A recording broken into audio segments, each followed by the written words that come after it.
Hi guys, this is Tactical Roberator, and today I am bringing you a review video over my everyday carry choice as of August 2014. What you're looking at is the Smith & Wesson Mmp 9mm Full-Size. It comes with a 17 round magazine, one in the chamber, so you're carrying a total of 18. As far as capacity, that's pretty good. Pretty standard for a full-size polymer frame gun these days. But I kind of just wanted to do a little update video and take you through the evolution of my carrying and what has brought me to the full-size Mmp 9mm. I started out when I first started carrying thinking that I wanted something small and 9mm. Those were my two requirements. My first gun was a Glock 19, so I had already been familiar with those and used to shooting them, and that led me right into the Glock 26, which was exactly what I was looking for. Something small, decent capacity, and 9mm. And over the next couple of months, just talking to a few different people, I shot a friend's Glock 27 and I really liked it, so I got a Glock 27 and switched my carry options to the 40 because I wanted to carry a little bit bigger of a round. And then I like to try a bunch of different things and different guns. I've always liked the Smith & Wessons just in general, but I didn't like their earlier polymer series guns, the Sigmas and the SW series. I just wasn't a big fan of those.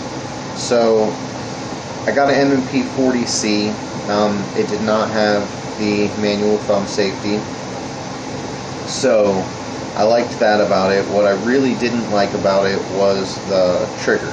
As far as the ergonomics, they were great. It felt great in my hand, but I really didn't like the way the trigger felt and didn't have a reset, or a felt reset, compared to what I was used to shooting in the Glocks. And then I decided that I kind of wanted to try a 9mm out, so I ended up getting an Mmp 9mm, and it had a thumb safety, which I was not a big fan of. It was the compact model, and I got rid of that and ended up doing an even trade for an Mmp 9C that did not have the thumb safety, but it still had the trigger that I really wasn't a big fan of, and it was pretty much like my Glock 26, only the trigger wasn't as good, but the ergonomics were better. So I went back to the Glock 26 and went ahead and decided to go with a little bit higher capacity, a little less ergonomics, and a better trigger. And then I kind of got back into the 40 calibers again and moved to a Glock 23 because I wanted that bigger caliber and I wanted more capacity. And as time went on carrying, I realized that the smaller guns, excuse me, like the Glock 26, the Glock 27, and the Mmp 9C and the Mmp 40C, they're smaller, they're a little easier to carry, but the Glock 23, I got to carry that bigger round and I got more capacity than I had in my Glock 26 actually, which is what I was currently using. So I figured what could hurt about more capacity, a bigger round. I felt comfortable carrying the larger gun. What I noticed from carrying was nobody notices that you're carrying. Nobody's looking for it. Nobody notices that it's there. So when I transitioned up to the Glock 23, I wasn't really worried about printing or anything like that because, as I said, nobody ever noticed, and nobody noticed with the Glock 23. And then I started doing a little bit of competition shooting, league shooting, and found that I was much more combat accurate with follow-up shots with the 9mm round than I was with the 40 round, and once again it had more capacity.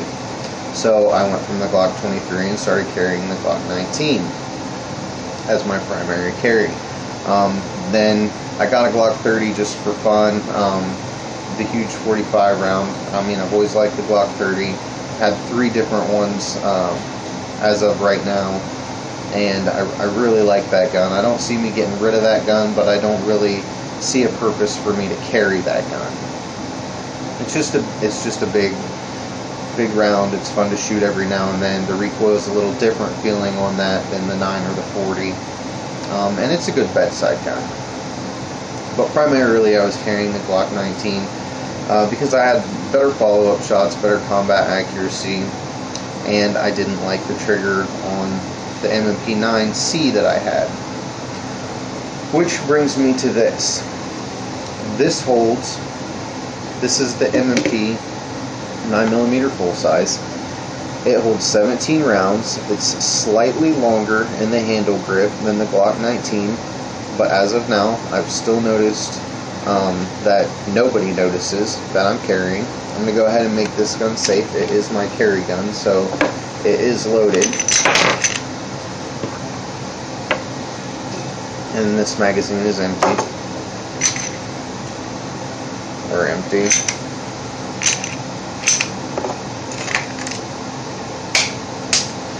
Okay, so this held 17 rounds, and it's in between the size of the Glock 19 and the Glock 17.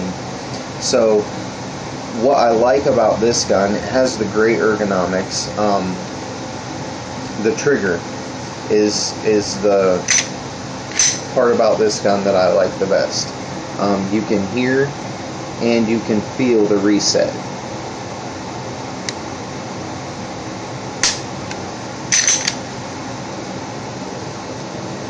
Do it with this finger.